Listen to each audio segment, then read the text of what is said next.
गोगावले भुसेंना दणका, रायगडमध्ये तटकरेंना संधी, नाशिकमध्ये महाजनच फडकवणार झेंडा, महायुतीत वादाची सुरू।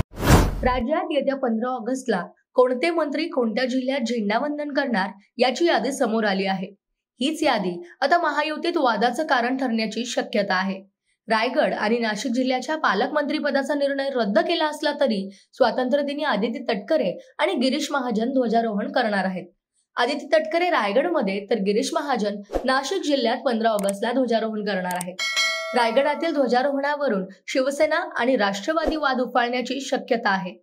रायगडचं पालकमंत्री पदाला स्थगिती दिल्यानंतरही आतापर्यंत रायगडात ध्वजारोहणाचा मान आदिती तटकरेंना देण्यात आला होता।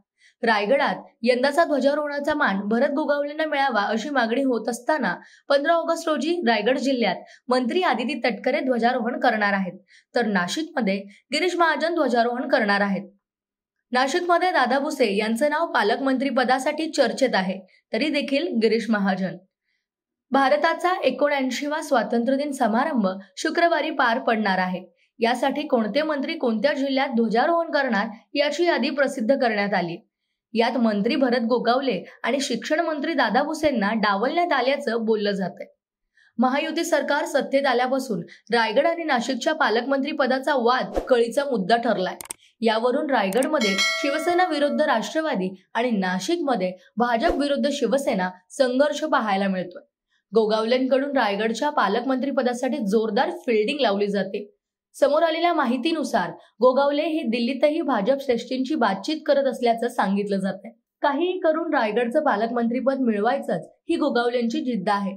पण असे असताना फडणवीसांनी मात्र गोगावलेंना वेटिंगवरच ठेवल्याचं दिसून येतंय। तर दुसरीकडे नाशिकच्या पालकमंत्री पदासाठी जोरदार रस्सीखेच सुरू आहे। 2027 मध्ये नाशिकमध्ये सिंहस्थ कुंभमेळा असल्याने या पालकमंत्री पदाला विशेष महत्त्व प्राप्त झालंय।